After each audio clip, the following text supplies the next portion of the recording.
Hi, Mia Parrish with Devils in the Details, and this week we're talking about how Arizona State University has been named #1 in innovation for the 6th year in a row. And I'm here with some, incredibly smart, innovative people who are going to tell me a little bit about what went into their work and how they've helped us become the most innovative university in America the 6th year in a row.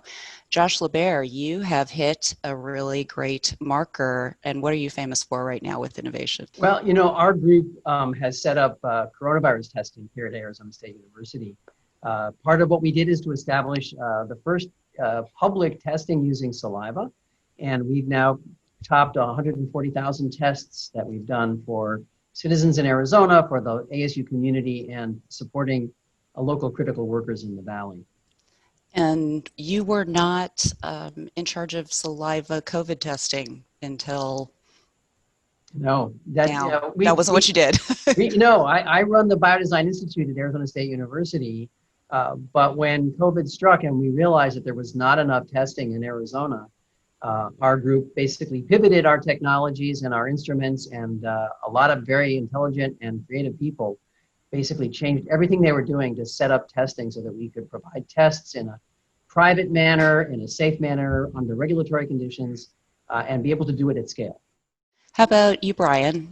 What have you been up to make us really, really innovative?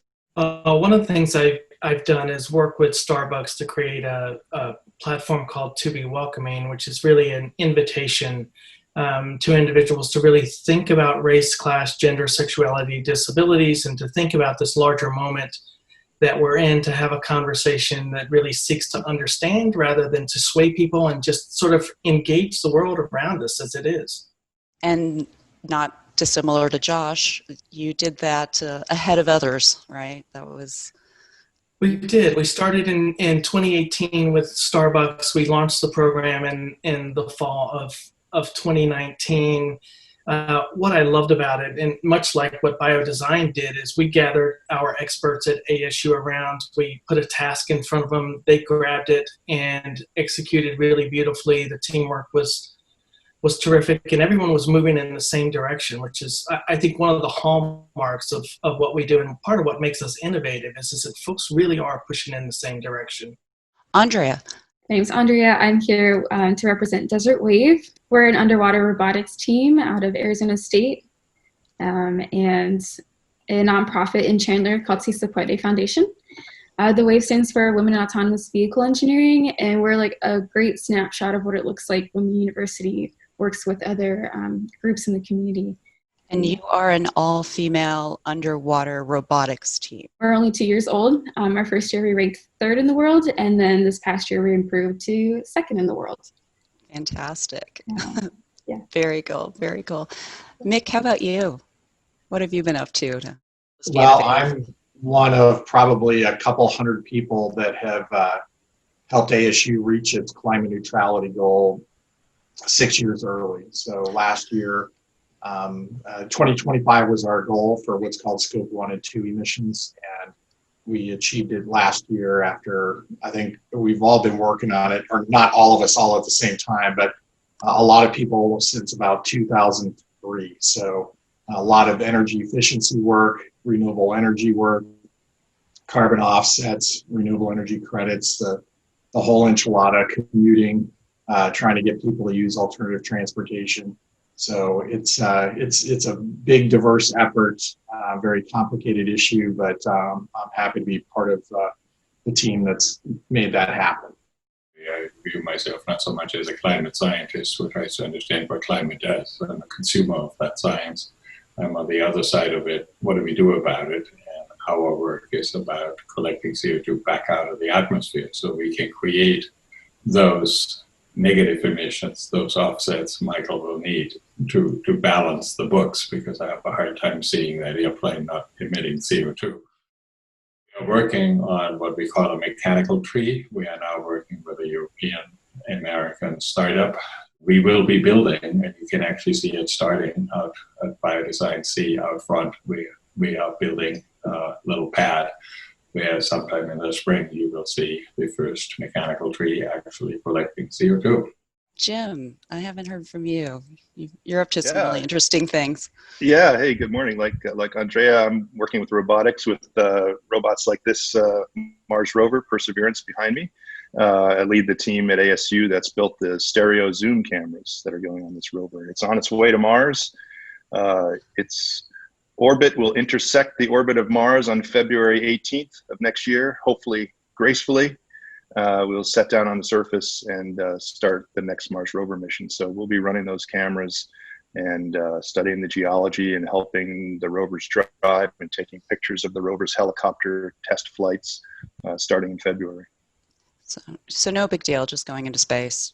It's true. And No, it's a another it's a day great at team. A ASU. lot of students involved, folks all over the country, all around the world on this big international project.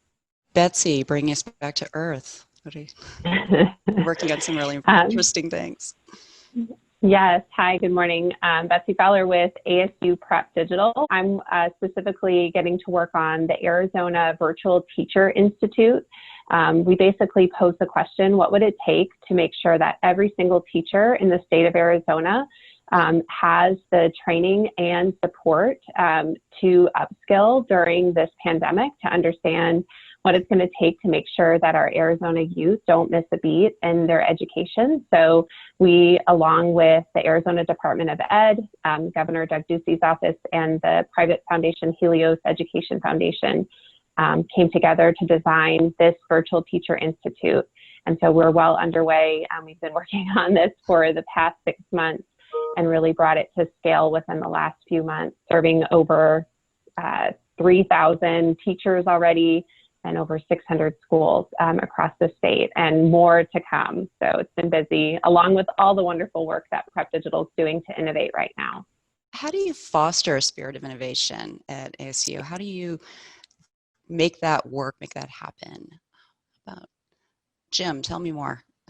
Well, in the field that I work in, it's really all about integration of scientists and engineers. It's about coming up with ideas, trying to understand what's the most impactful science to try to do, and then having colleagues in the same department, in the building next door, on a Zoom call on campus across town, whatever, who can help you make it happen, who can help designs, planning, operations, and so for us, it's science plus engineering integrated together, going after big problems.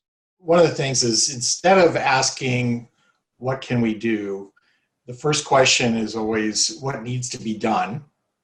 And then that's followed by, who needs to be at the table in order to make that happen? And it doesn't matter if they're within the silo or, they're from anywhere, who needs to be at the table?